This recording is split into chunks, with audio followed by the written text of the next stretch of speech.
Today I want to talk to you about a fragrance that is often overlooked in the fragrance community, but I think deserves a lot more credit. Dolce & Gabbana's K EDP. How I usually buy fragrances is I test them on my skin, and if I like it, I just buy it. But then I started seeing that people really didn't like this fragrance. This one was actually getting a little bit of hate. It's mostly because of the EDT that was released 1 year before it. I tried the EDT, it's all right. It still doesn't deserve as much hate as it gets, but this one is way better in pretty much every imaginable way. And I'll get into why in a second. First, let's talk about the presentation. Dolce & Gabbana K EDP was released in 2020, it was made in France, and it was perfumed by Nathalie Lorson and Daphne Buggy, or Bougie, Daphne Bougie. Quickly, I'm gonna go over the box because I know a lot of people like to see that. This is the box that it comes in, relatively straightforward and simple. I really like the kind of look on this box. It kind of stands out. It has that silver accenting all around the box with the Dolce & Gabbana logo on the front, and then just the amount in milliliters, in ounces. On the top, DG for Dolce & Gabbana. On the bottom, you're getting the batch and some barcodes. On the back, just the ingredients and some information there. But oh, no one cares about the box. I think the presentation of the bottle is actually really nice. Some people may disagree with me, that's fine. The cap looks pretty nice actually. It's like a crown with like a gemstone or some sort of gem on the top. I think that the bottles represent the fragrances very well. The EDT, which has a brighter cap, gold, is a brighter fragrance. This is a darker take on the EDT, and the bottle of the K EDP is darker, bringing in silver instead of gold, and a darker glass on the bottle. I think that was done purposefully, although I do prefer the look of the EDT bottle. Who really cares about a bottle anyways? You get the K on the front with a crown, Dolce & Gabbana, and small lettering, Eau de Parfum. On the bottom, you get the information there with the batch code. My batch code is 0156GM. Now look, I may be a little bit picky here, but I think that if they put this lettering on this bottle, or a little bit of silver accenting somewhere, maybe even in the crown on the front of the bottle, I think it would look even better, but that's just me being picky. When you take off the cap of the bottle, in the inside, you're gonna get the D and G, which covers up this atomizer that is okay. I mean, it's not bad. Woo! Yes. I just sprayed so much, so let's talk about what this smells like, okay? I think this fragrance actually deserves a lot more credit. It really smells good to me, I'm gonna be honest with you. But before I tell you what I think of the fragrance and what some people may relate this to, let's talk about the notes. The top notes are blood orange, juniper berries, pimento, lemon, Sicilian lemon, and cardamom, with mid notes of fig nectar, lavender, geranium, clary sage, and base notes of cedar, patchouli, vetiver, and cypriol oil, or nagarmotha. Nagarmotha? There's a lot of listed notes there that, I mean, some of them I don't really see, but others stand out a lot to me. What do I smell when I spray Dolce & Gabbana K EDP? 2 sprays on the elbow crack.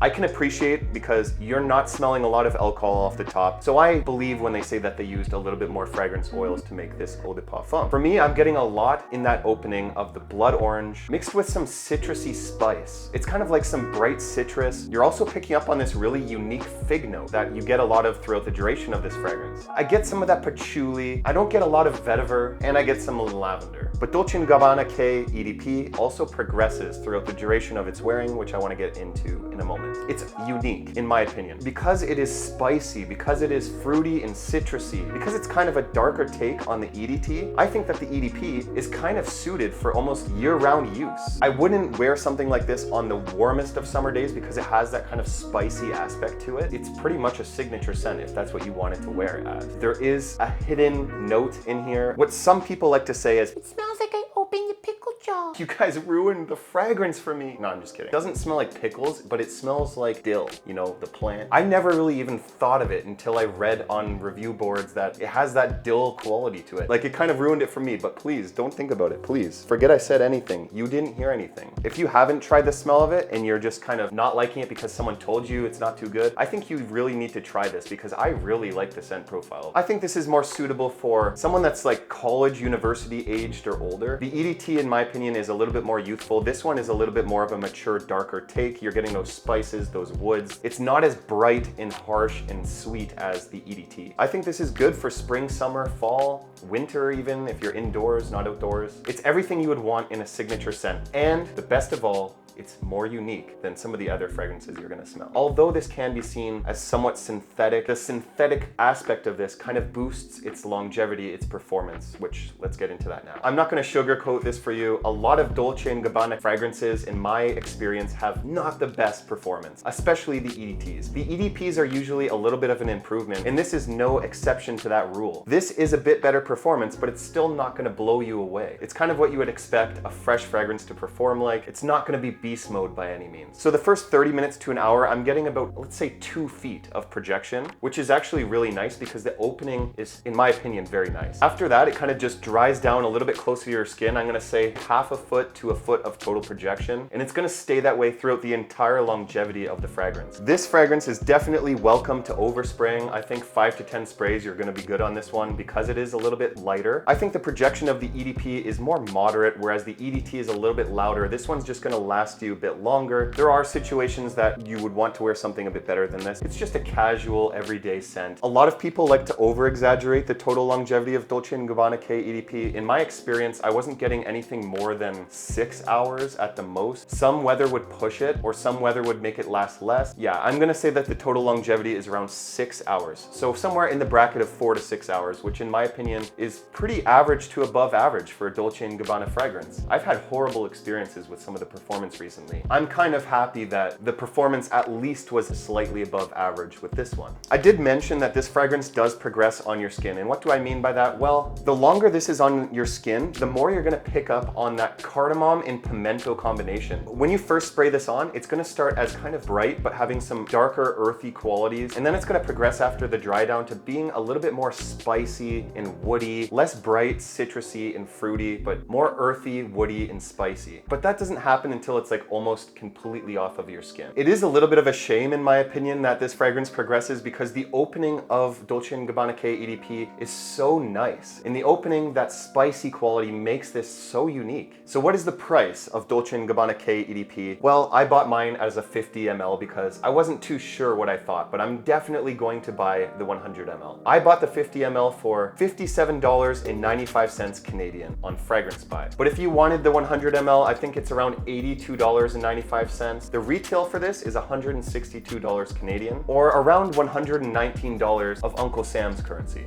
USD. It's not too late to find out about discounters if you never knew about them. A link to this will be in the description if you want to purchase it. Ignore the negativity of this fragrance, try it out and see if it's right for you. So what would I give Dolce & Gabbana K EDP out of 10? I'm gonna give this a 7.8 out of 10. If you haven't tried this fragrance, I think that it's definitely worth a go. Now, excuse me, I'm gonna spray Dolce & Gabbana K EDP on. There's a lot more pepper in there than I remember. What do you think of Dolce & Gabbana K EDP? Leave in the comments below because it's always good to get someone else's opinion other than my own on my reviews. I suggest you check out my review for Dolce & Gabbana Light Blue Eau Intense, which you can find right here. I'll see you over there. Thanks for watching, and I love you all.